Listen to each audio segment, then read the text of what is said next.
I thought $1,500 was enough to live in Thailand. Turns out I was wrong. I assumed that budget would be more than enough for an amazing lifestyle in this Asian country. Unfortunately, trying to stick to it ended up quietly ruining my experience. We break down the outstanding errors people make trying to live in Thailand on a $1,500 budget, backed by insights from livingcost.org, Budget Your Trip, and The Earth Awaits. Watch until the end, where I reveal the biggest blunder I personally made while living there. I thought I had Thailand completely figured out before I even landed. Phase 1 was pure confidence, the kind that comes from binge watching YouTube videos and reading budget breakdowns that make everything look easy. Every video seemed to repeat the same numbers. You can live comfortably in Bangkok for $1,500, sometimes even less. The thumbnails were convincing, the creators sounded certain, and the comment sections backed it all up. It felt like I had insider knowledge before even stepping on the plane. Then there were the backpacker budgets. Blog after blog broke it down into neat little daily expenses. Cheap street food, low-cost hostels, affordable transport. On paper, it was almost too perfect. Spend a few dollars here, save a few there, and suddenly you're living what looked like a dream life for a fraction of what it would cost anywhere else. I wasn't just hopeful, I was convinced. I had done the research, and the numbers all agreed with me. So when I arrived in Bangkok, I carried that confidence like armor. I believed I had already solved the hardest part, the money. I thought the rest would just fall into place. Mistake number 1 hit quietly, because what I didn't realize at the time was this: what works for travel doesn't work for real life. Those YouTube numbers, they were real but incomplete. They were built around short-term stays, flexible choices, and a mindset that prioritizes saving over comfort. Backpacker budgets are designed for people passing through, not settling in. It's one thing to eat street food every day for a week. It's another to rely on it for months. It's one thing to stay in budget accommodations temporarily. It's another when it becomes your everyday environment. Real life comes with different expectations: routine, comfort, convenience, and small expenses that never show up in those clean, optimistic breakdowns. And slowly, that confident picture I had built before arriving started to crack. Stick around and find out the rent reality in the country. I realized my budget was in trouble the moment I started apartment hunting. Phase 2 hit fast, and it hit hard. Up until that point, I still believed I could make the $1,500 lifestyle work. But rent in Bangkok was where the illusion started to fall apart. Online, everything looked simple. Sleek condos, rooftop pools, modern gyms, all supposedly within budget. The listings and videos made it feel like you could have comfort and affordability at the same time without compromise. Reality told a different story. There was a very real gap between cheap and comfortable, and I found myself stuck right in the middle of it. The cheaper places did exist, just like everyone said, but they often came with trade-offs that didn't show up on camera. Cramped spaces, outdated interiors, inconsistent maintenance, or buildings that felt more functional than livable. On the flip side, the places that actually felt comfortable, clean, modern, somewhere you could genuinely relax, were consistently more expensive than I had planned for. And that's when location started to matter more than I expected. Bangkok is massive, and where you live shapes your entire experience. Staying farther out meant cheaper rent, sure, but it also meant longer commutes, fewer conveniences, and feeling disconnected from the parts of the city you actually want to enjoy. The neighborhoods that made life easier, close to transit, food spots, malls, and co-working spaces, came with a price tag that didn't fit neatly into my original budget. I kept trying to negotiate with reality. Maybe I could go smaller. Maybe I could go older. Maybe I could go farther away. But every compromise started to feel like I was slowly chipping away at the lifestyle I thought I was moving there for in the first place. That's when the truth really settled in. Affordable places existed, just not the ones I actually wanted to live in. And that realization stung more than I expected, because it wasn't just about money anymore. It was about expectations. I hadn't budgeted for the gap between surviving in a space and actually enjoying it. Mistake number 2 wasn't just underestimating housing costs. It was assuming that all livable options were equal, that the budget options would still feel good enough once I got there. They weren't. And as I stood in yet another unit that technically fit my budget but didn't feel right, I started to see the pattern. My numbers weren't wrong. They were just built for a version of Bangkok that didn't match the life I actually wanted to live.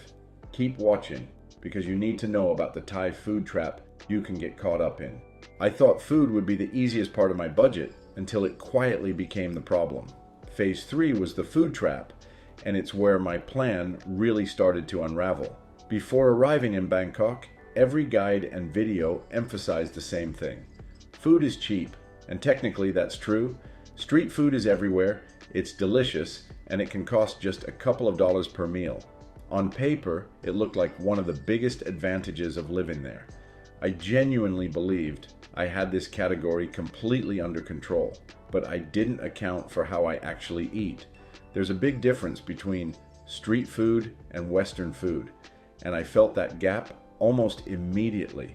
At first, I leaned into the experience, grabbing quick meals from stalls, trying local dishes, keeping costs low. It worked for a while, but as the days turned into weeks, I started craving variety, familiarity, and just a bit more comfort in what I was eating. That's when the spending started to shift.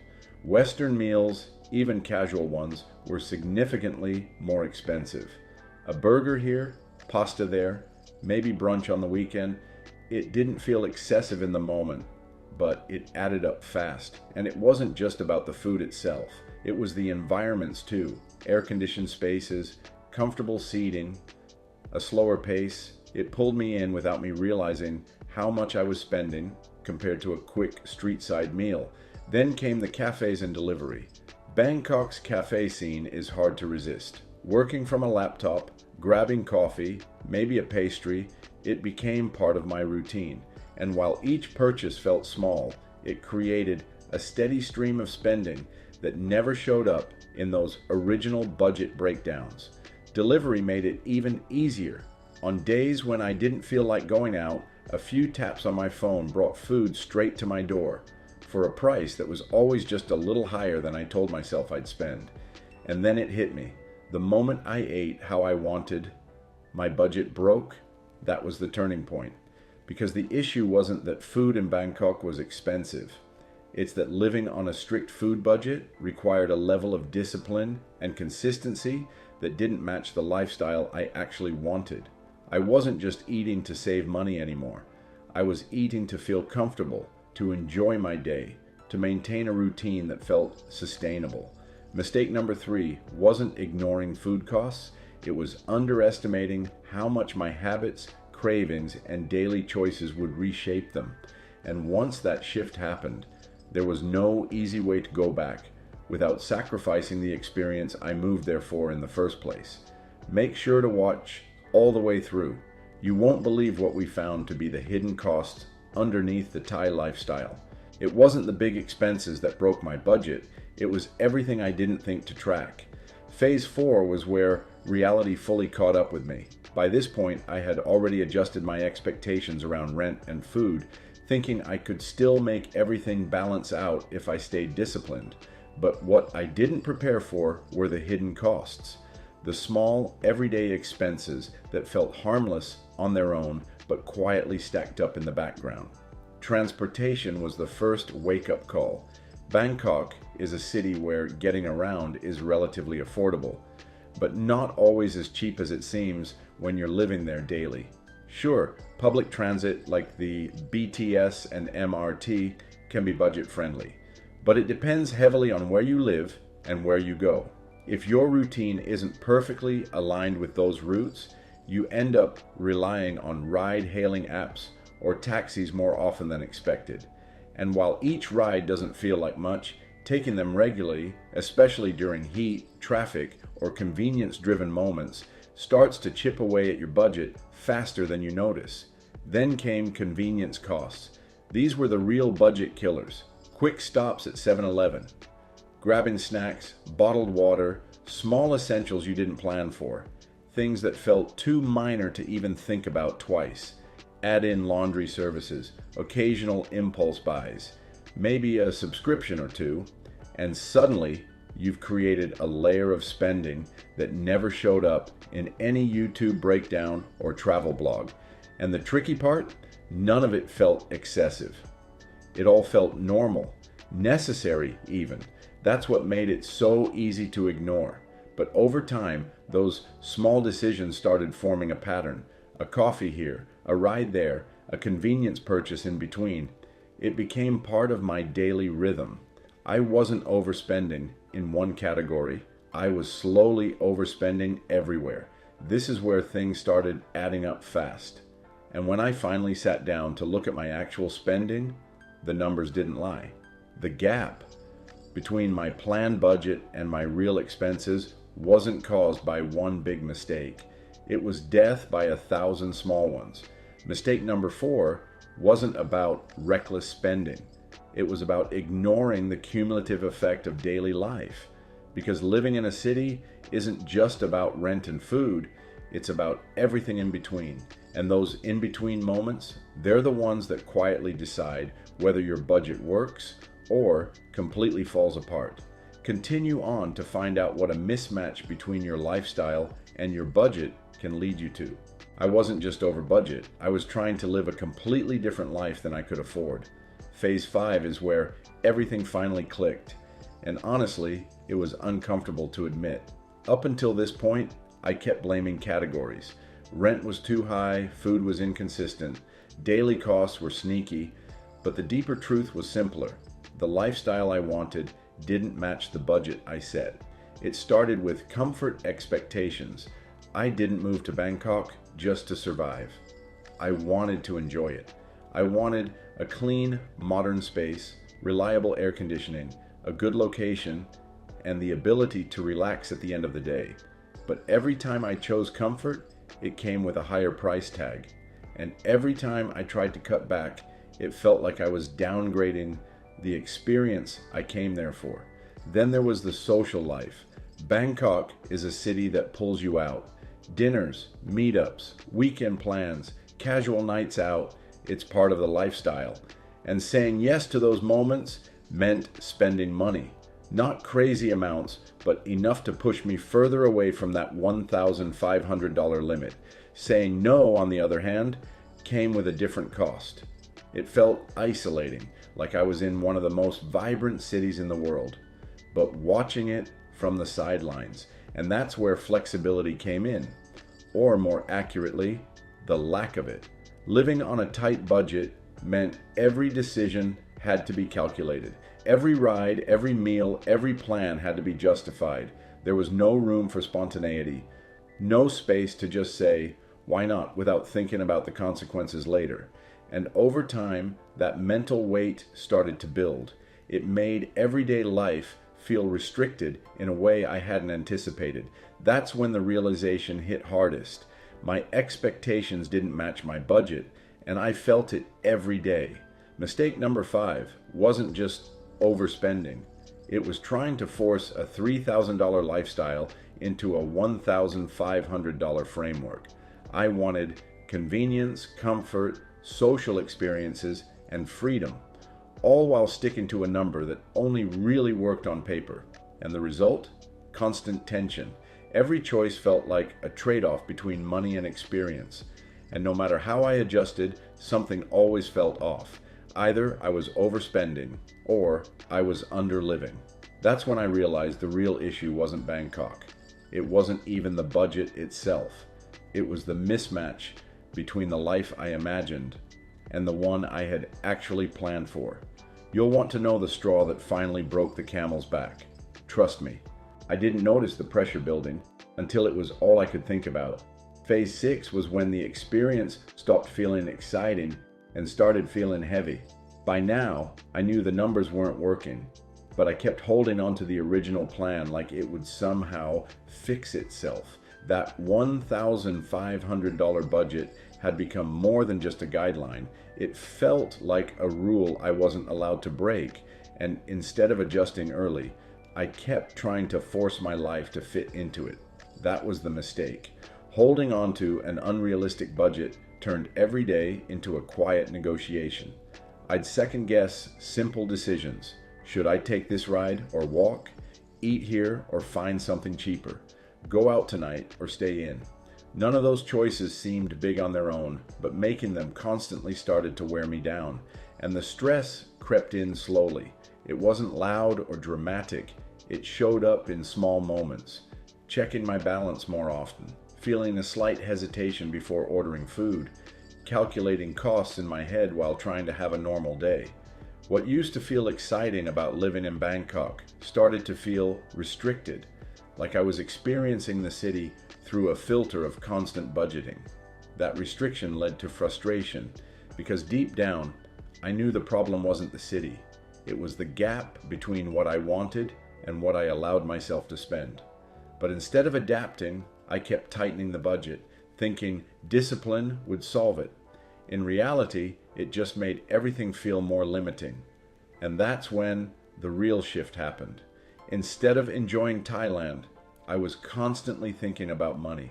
That thought didn't hit all at once. It built up over time, but once it was there, it was hard to ignore. Every plan, every decision, every experience started revolving around cost. Mistake number 6 wasn't just about the numbers. It was about waiting too long to accept reality. Because if I had adjusted earlier, raised the budget, changed my expectations, or found a better balance, I could have avoided that constant pressure. But by holding on for too long, I turned what should have been an exciting chapter into something that felt unnecessarily stressful. And by that point, it wasn't just about money anymore. It was about the experience I was slowly losing. What I revealed to be the real mistake I made living my Thai lifestyle might leave you dumbfounded. The biggest mistake I made in Bangkok had nothing to do with money and everything to do with how I thought about it. At first, I blamed the $1,500 budget.